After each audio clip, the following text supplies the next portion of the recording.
For me, because I was quite an experienced professional with experience in telecom and technology before coming to my MBA at London Business School, one of the challenges was to choose the right project, or to choose the project that I wanted to do.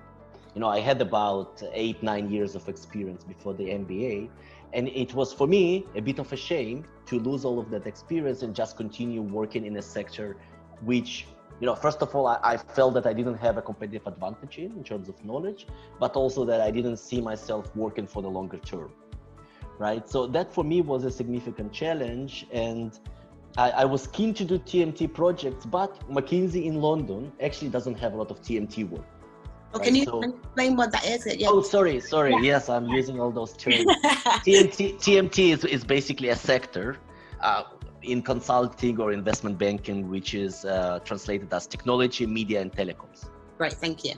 So it's basically about technology, media, and telecoms companies. They're generally grouped together because there is quite a lot of overlap, right? So telecoms are launching media proposition, and obviously some technology companies are also media companies. So that sector is very much lumped together in terms of sectors of focus. So I couldn't actually get a project in London. So my break came after about 10 months at the firm. There was this one project run over Christmas by the Turkish office in Sweden, which nobody wanted, obviously. And I jumped on it, and that's how I really started doing TMT projects. But because it was a bit of a random office with a bit of a random client, a bit of a random partner, I had to travel quite a lot, and that's what I talked about before, to continue working on TMT projects rather than doing those in the UK. So I think that's one significant challenge. The other challenge is that top tier consulting firms,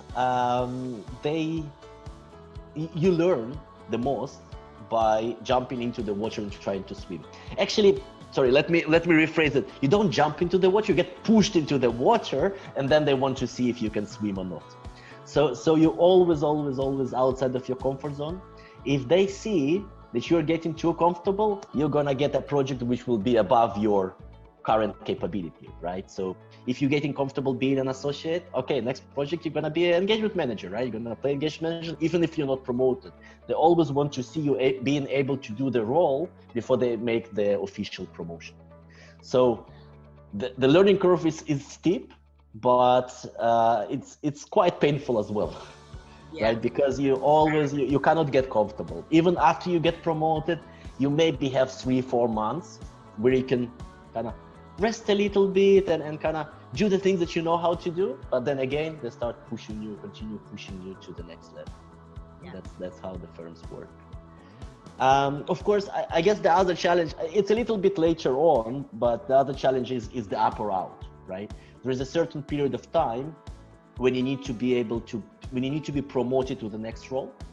If you're not promoted to the next role, then you're asked to leave the company, right? It's roughly between 2 and 3 years in role. So for instance, if you join as an associate, your next role is an engagement manager.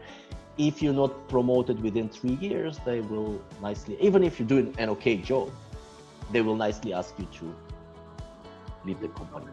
Which doesn't happen too much because people have so many opportunities if they are in consulting that they just, if they don't see that they're getting promoted, they just leave themselves.